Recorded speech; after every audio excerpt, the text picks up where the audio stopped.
이제 사순절이 시작된 절기에 우리는 접어들었습니다. 지난주 수요일이 제 수요일이라고 하는데요. 그때부터 이제 예수님이 죽으시고 부활하시기 직전까지 40일을 사순절로 지냅니다.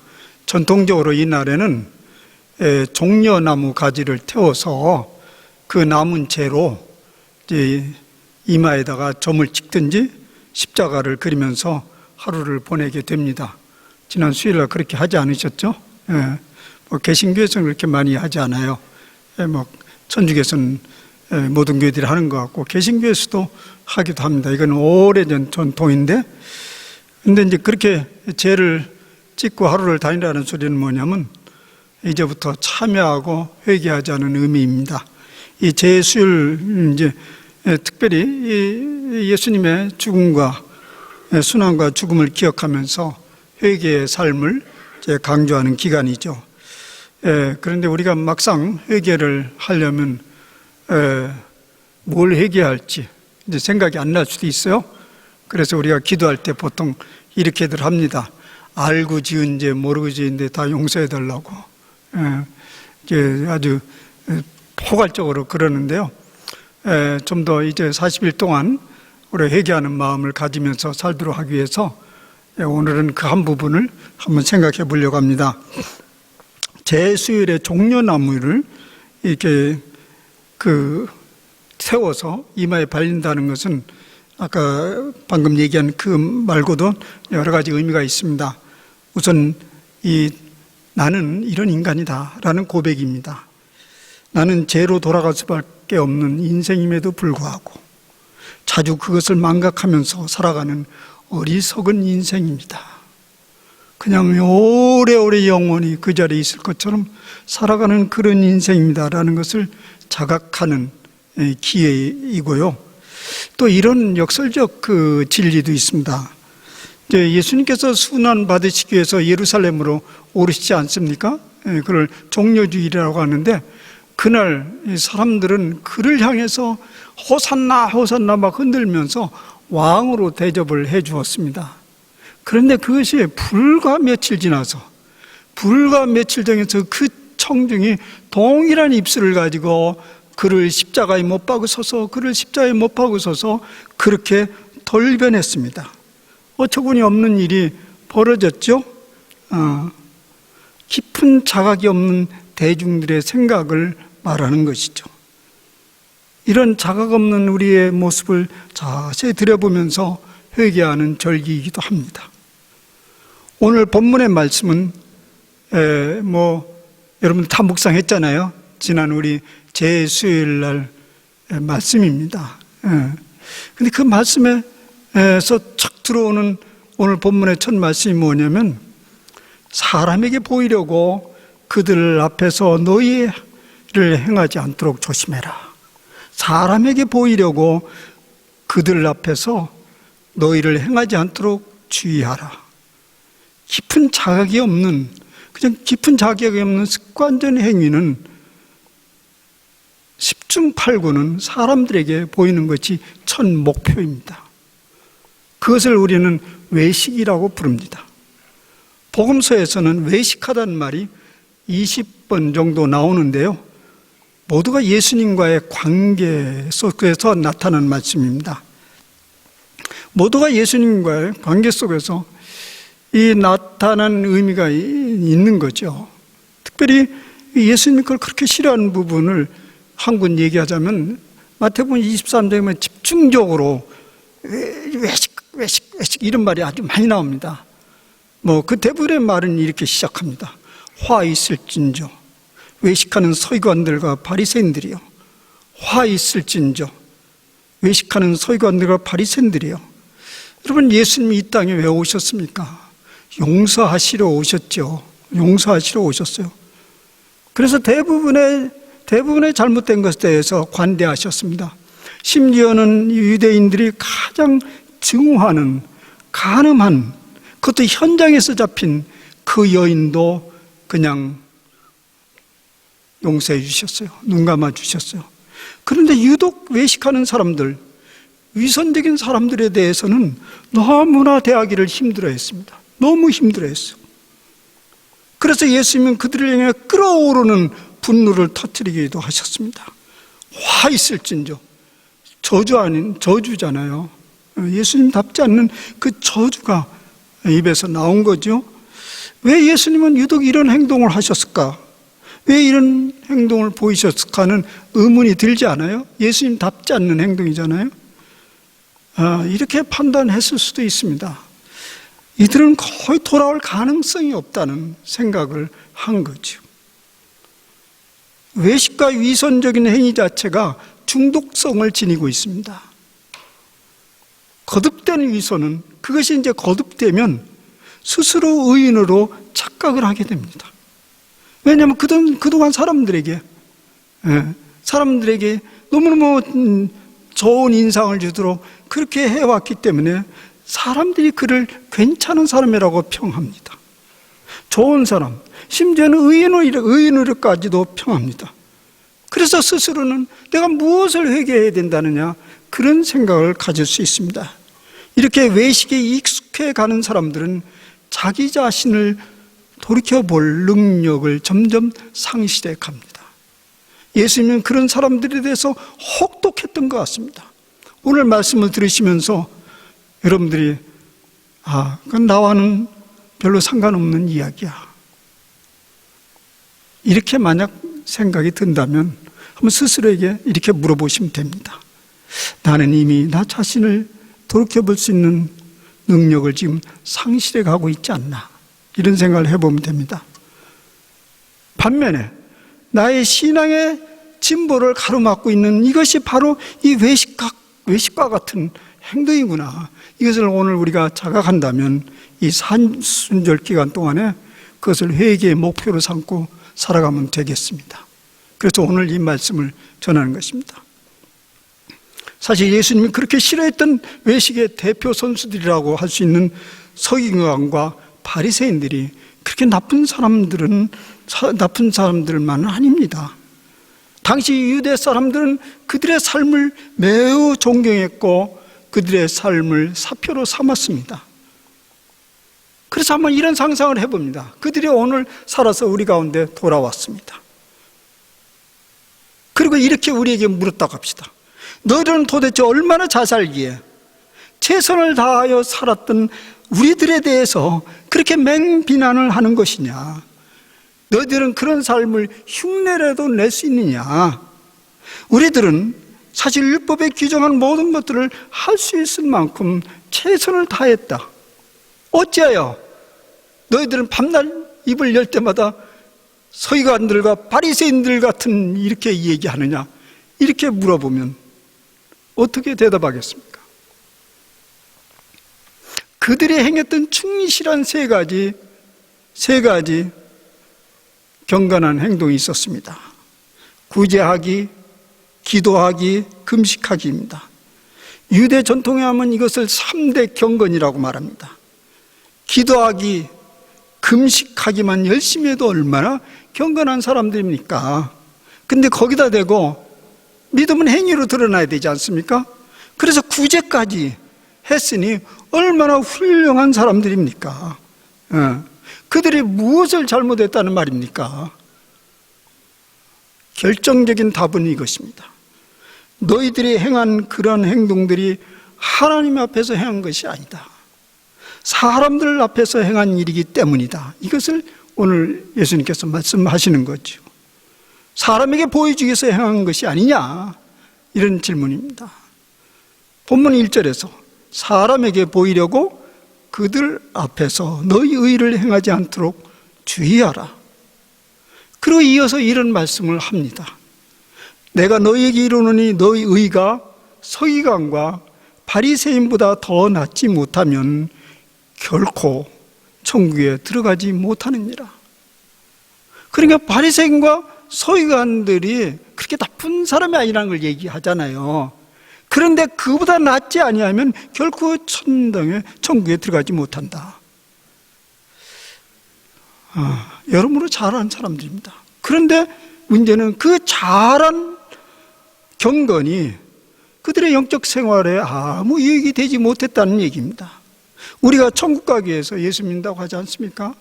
근데 우리의 하는 모든 행동들이 천국에 들어갈 수 없는 것들이라면 그것이 무슨 유익이 있겠습니까? 그래서 오늘 말씀, 너희들은 당시에 예수님의 청중들, 또 지금 마태의 청중들, 그리고 오늘 우리들에게 말하는 너희들은 이보다 더 나은 의를 행하지 않아야겠냐. 더 나은 의. 더 나은 의가 무엇일까요? 더 많은 구제와 더 많은 기도와 더 많은 경건 생활을 말하는 것이 아니고요, 사람에게 주목을 받지 못할지라도 적어도 하나님이 인정하시는 그런 의를 말하는 것이죠. 여기서 의라는 말은 다른 번역 성경으로는 경건이라는 말을 얘기하는데요, 그런 경건은 사람에게 주목을 받는 것이 아니고 하나님의 주목을 받는 것이다, 이런 얘기인데, 한번 잠깐 생각해 보십시오. 여러분들이 사람에게 주목을 받는 게 쉽습니까?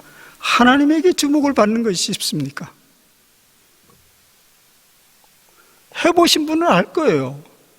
저도 해봐서 알아요. 근데 사람에게 주목을 받는 것이 훨씬 더 어렵습니다. 왜냐하면 그것은 끝이 없어요. 실망시켜주면 안 돼요. 계속 그렇게 해야 돼요. 계속. 사람에게 버거운 일이요. 끝없는 노력을 요구합니다. 그러나 하나님 앞에서 주목을 받는 일은 그럴 노력이 필요 없습니다. 그런데 사람들은 더 힘든 일을 하면서도 주님으로부터 인정을 받지 못한다는 것은 얼마나 섭섭한 일이잖아요. 왜 사람들은 그렇게 행동을 하냐? 그게 어려운데 왜 그렇게 하냐고요. 하나님의 말씀을 진실로 믿지 못하기 때문입니다. 결국 믿음의 문제입니다. 하나님으로부터 주목받고 인정받는 것이 무엇인지 모르기 때문이기도 합니다. 바리새인들과 서기관들보다 더 나은 의가 무엇인지를 이제 지금부터 구체적으로 한번 생각을 해보죠.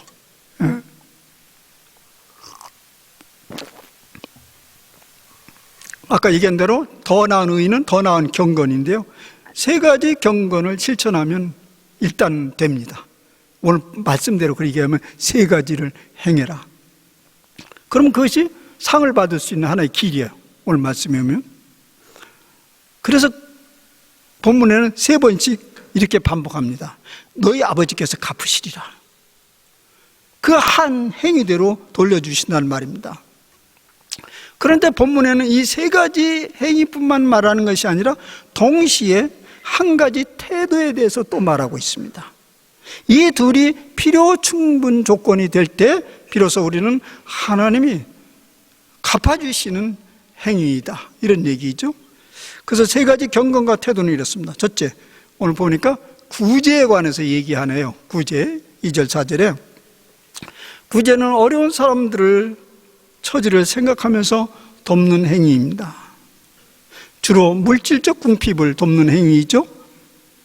이런 말이 있습니다. 내가 배가 고픈 것은 육체적인 일이지만 남이 배고픈 것은 영적인 일이다.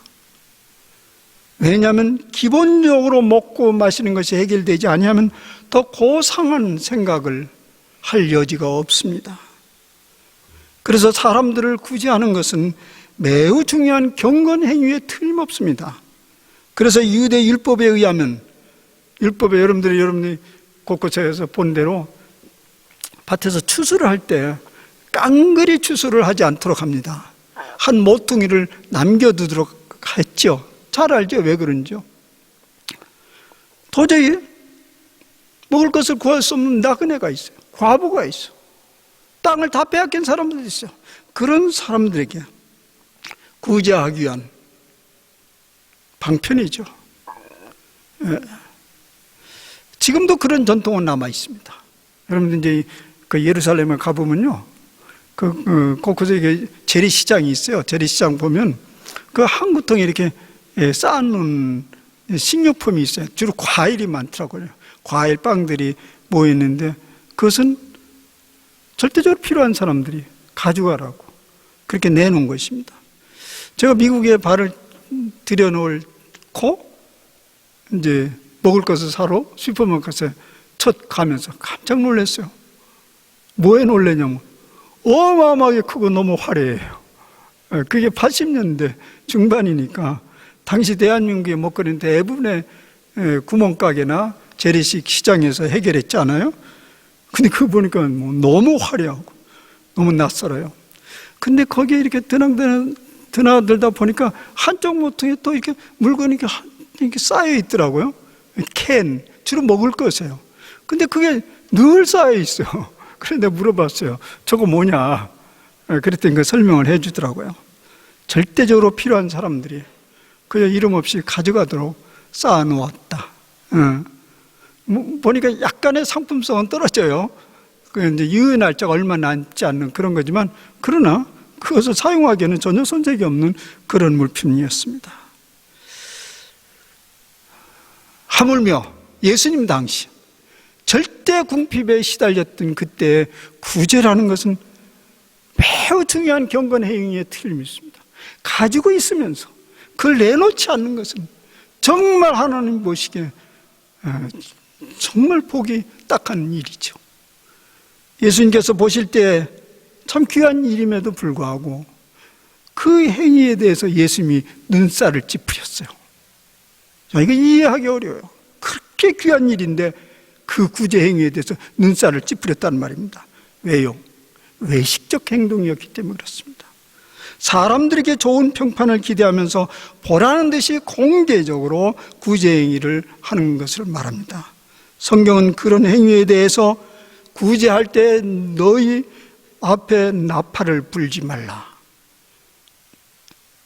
근데 나팔을 불든 말든 구제 행위는 구제 행위 아니에요? 그러니 어려운 사람들이 아무 관심도 없는 사람들에 비해서 칭찬받을 일이죠. 이렇게 예수님께 물으면 뭐라고 대답하실까요? 누가 칭찬 안 한대? 칭찬하지만 그 칭찬 다 받았네? 나는 원하는 것은 더 나은 의이다. 근데 그들이 한 행위는 사람들 앞에서 한 행위이지 하나님 앞에서 한 일은 아니잖냐. 그 차이가 뭡니까? 하나님, 사람 앞에 한 것과 하나님 앞에 한 것이 뭐 차이가 있어요? 이쪽은 그들은 자기 상을 이미 받은 사람들이에요. 그러니 이미 정산이 끝난 행위입니다. 더 이상 하늘의 상은 기대하지 말라는 얘기입니다. 더 좋은 행위는 은밀히 하는 구제 행위라는 말입니다. 성경은 그것을 말하면, 그것을 얘기하기를 오른손이 하는 것을 왼손이 모르게 하라. 비유이기는 하지만요, 그래도요, 어떻게 오른손이 하는 것을 왼손이 모를 수가 있어요? 원어에는 손이라는 말이 없습니다. 오른쪽, 왼쪽. 오른쪽으로 하는 것을 왼쪽으로 모르게 하라, 이런 말이에요. 근데 이제 구제는 일반적으로 손으로 하는 것이기 때문에 손을 갖다 붙인 것인데요. 근데 이런 의미가 있는 것 같아요. 여러분들이 누군가 구제를 하고 싶을 때 마음속에 풀컥 일어나는 것은 선한 충동이죠. 그죠? 선한 충동. 긍휼지심, 측은지심이 일어나서 저 사람을 좀 도와야겠다, 이렇게 순수한 행동이 일어나지요. 그런데요, 조금만 더 지나면 이런 생각이 끼어듭니다. 그 다음 순간, 기왕에 하는 선행이니 사람들로부터도 인정을 받고 또 사람들에게 본이 되어서 따라하는 효과도 가져다 주면 얼마나 좋을까, 그런 생각이 일어나죠. 좋은 명분이죠. 좋은 명분이에요. 주로 이제 교회에서 제가 자라면서 많이 들은 소리예요. 이렇게 얘기하는 것은 모든 사람이 하도록 하는 것이다, 이렇게 얘기하는 것이 이제 전례였어요. 근데 예수님은 그것에 대해서 못마땅하게 생각한 것이죠. 뭐 좋은 명분이고 일거양득인데요, 예수님의 관점은 이렇습니다. 전자의 충동은 측은지심, 긍휼지심으로 누구를 좀 도와야 되겠다, 이 전자의 충동은 성령의 감동이라고 한다면, 후자의 생각은 일거양득이다, 이런 후자의 생각은 인간적 욕심으로부터 비롯된 그걸 악령의 충동이라고 해야 될까? 성령과는 상관없는 자기의 개인적인 욕구의 충동이라고 할 수 있다. 그러니 오른쪽에 하는 것을 모르게 하라는 말은, 오른쪽에 한 것을 왼쪽에 모르게 하라는 그 말은 무슨 소리냐면 성령의 충동과 인간적 충동을 잘 분별해서 행동하라는 그런 말씀입니다. 그런데요, 이 왼쪽의 충동을 이기기가 여간 어려운 게 아니에요. 그게 얼마든지 정당화시킬 수 있기 때문에. 또 그 충동을 받아들인다고 해서 구제가 아닌 것이 아니지 않습니까? 그러나 다음 말씀에 귀를 기울이면 예수님이 그 일에 대해서 왜 이렇게 강하게 주장하셨는지를 알 수 있습니다. 내 구제함을 은밀하게 하라. 은밀한 중에 보시는 너희 아버지께서 갚으시리라. 이 말씀의 메시지는 이것입니다. 첫째, 사람에게 보이려고 하는 선행이라면 하늘아버지께서 눈을 감으신다. 잘못한 것에 눈을 감아주면 좋으련만 잘한 일인데 눈을 감느냐고. 왜요? 너는 원래가 사람에게 보이려고 했지 않느냐? 그리고 사람이 그 상을 줬지 않느냐? 너희가 이미 상을 받다 줬지 않느냐?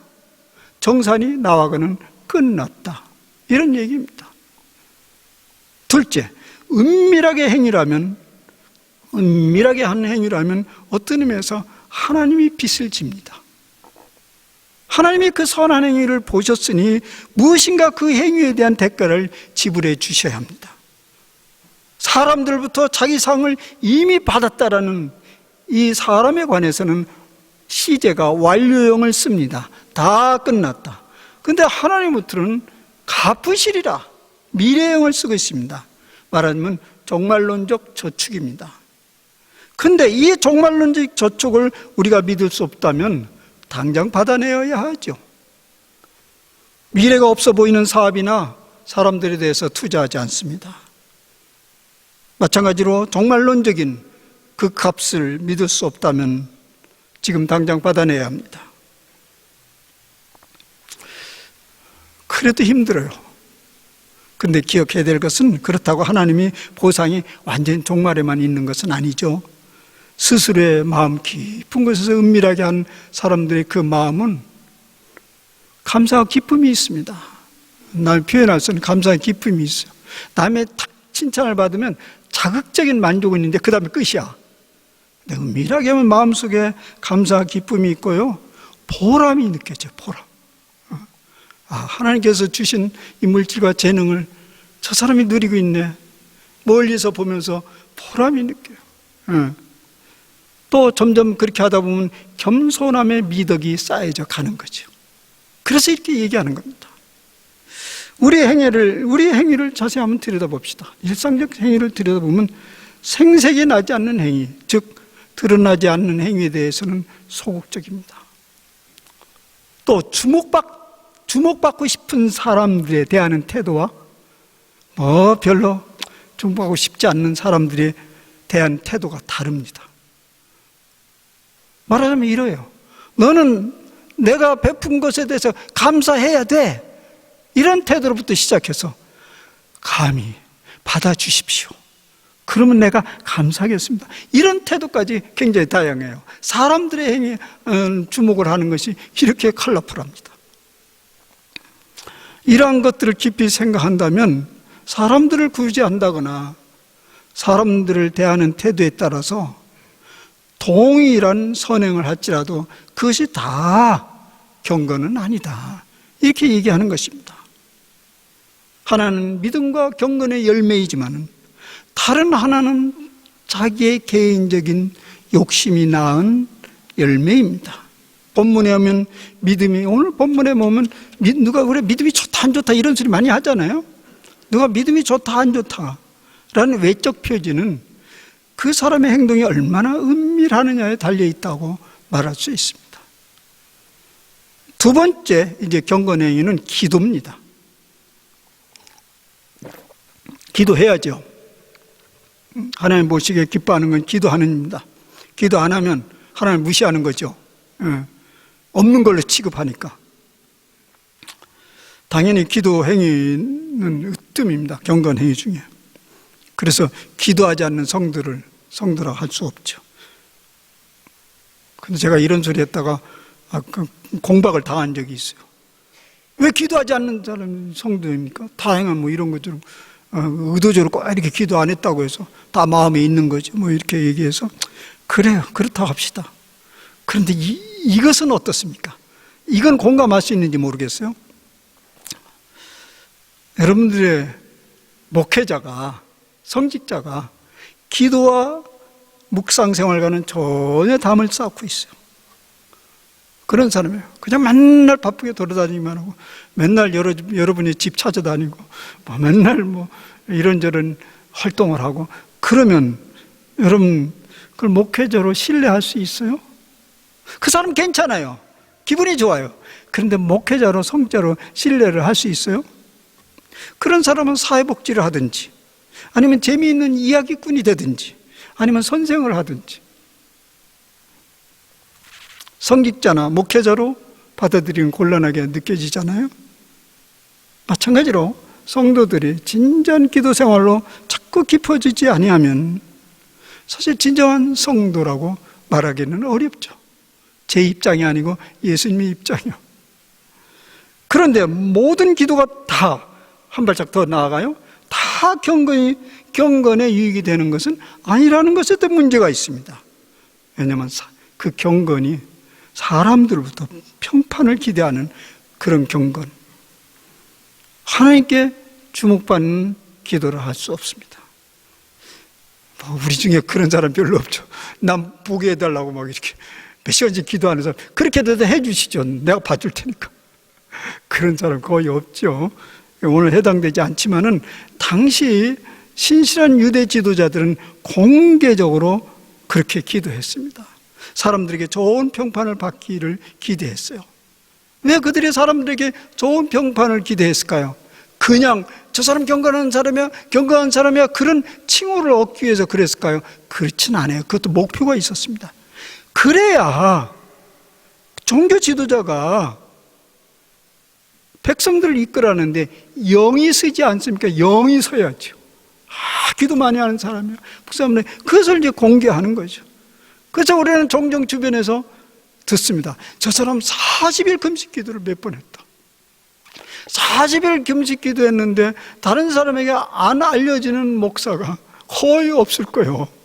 물론 이제 40일 하고 나면 8일 하고 뭐 여러 가지 그랬으니까 알려질 수 있지만은 이제 뭐 그런 걸 얘기하는 게 아니라 그것을 안에 계급장 붙이듯이 다니는 거예요. 그런데요, 왜 그렇게 할까요?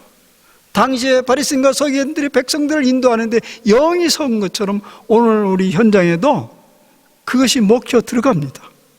사람들은 그를 보다 신령하고 능력 있는 사람으로 기대하고 추종하게 됩니다. 그런데 예수님이 뭐라고 얘기하냐면 그런 사람들에게 상 다 받았다.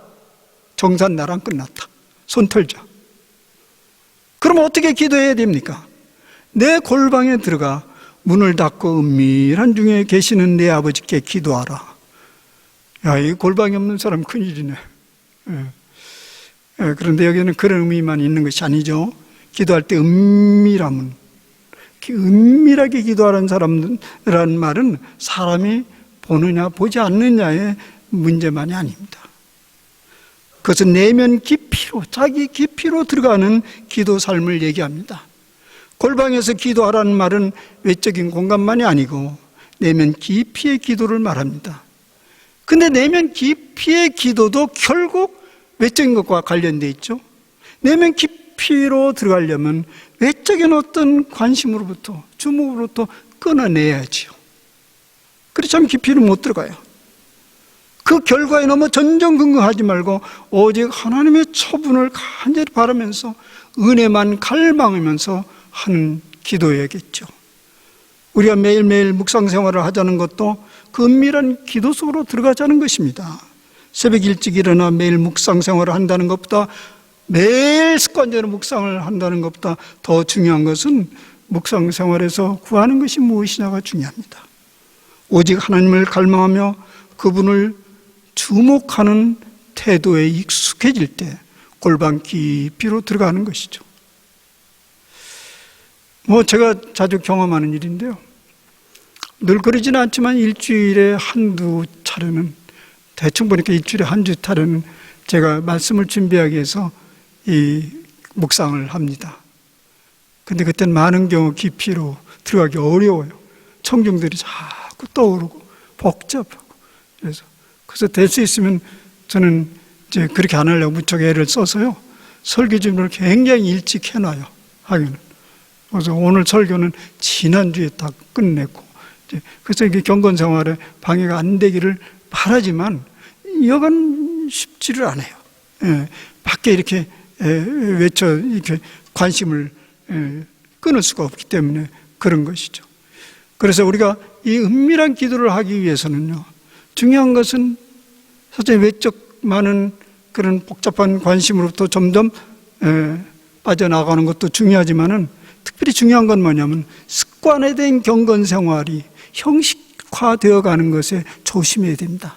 그 소리 뭐냐면, 매일 나는 얼마 동안 했다, 이 말씀을 따라 했다, 오늘도 했다, 내일도 했다, 그런 형식화에 머무르면 예수님도 그것은 주목하는 기도 생활이 아니라는 얘기죠.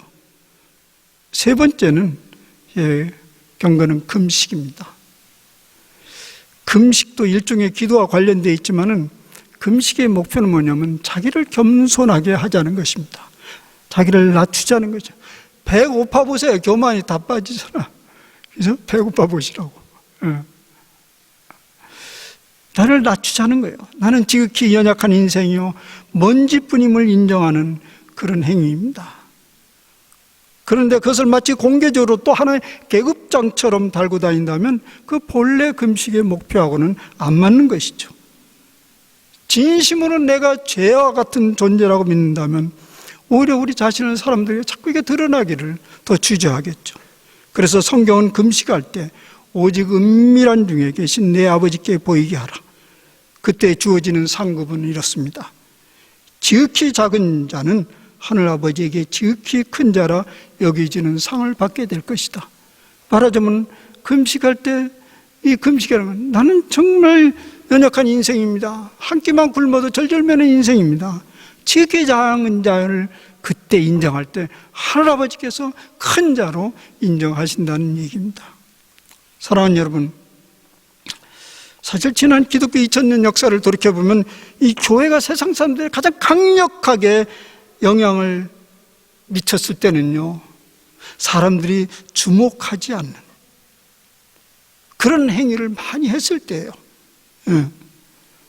세상에 드러나지 않는 행위, 세상 사람들에게 주목받지 않는 행위, 그게 뭐냐면 사막으로 들로 은밀한 선행과 골방의 기도가 계속 왕성하게 퍼져나갈 때, 그때 세상 사람들이 교회를 주목했습니다.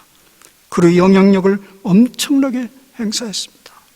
여러분, 통계에 보면 우리 개신교가 벌써 오래전 통계이긴 한데요, 사회봉사나 구제를 전체에 비해서 70%를 개신교가 해요. 근데 개신교가 거의 하지 않는다는 사람들의 평판은 그렇습니다. 아이러니하잖아요. 근데 오늘 말씀해 보면 나팔을 불고 다닌다는 그런 증거를 한번 볼 수 있겠죠.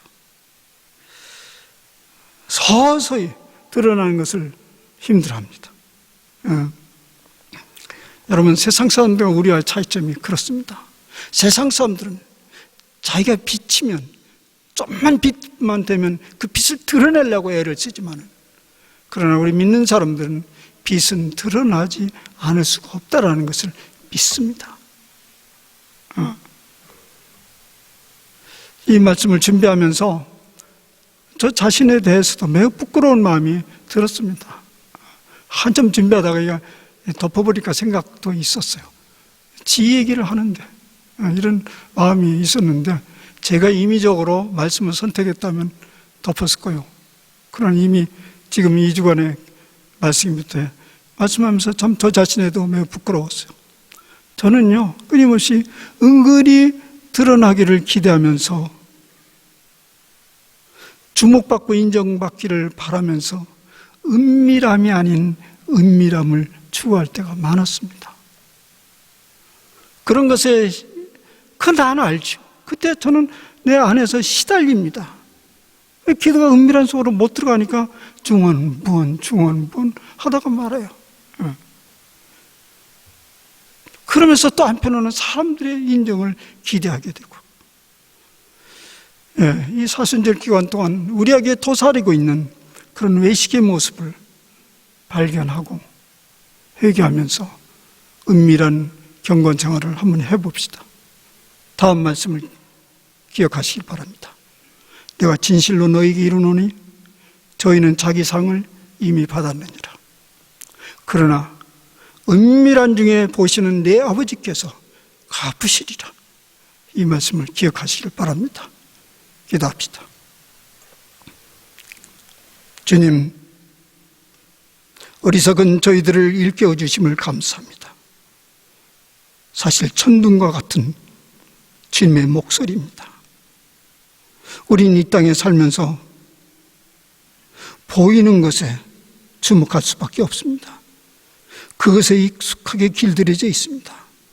그러면 우리는 이미 상을 다 받지 않았습니까? 두렵고 떨리는 일입니다.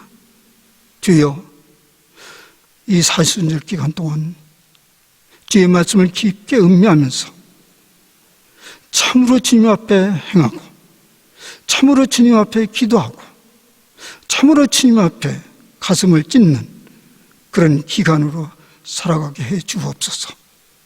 예수님의 이름으로 감사하며 기도하옵나이다. 아멘.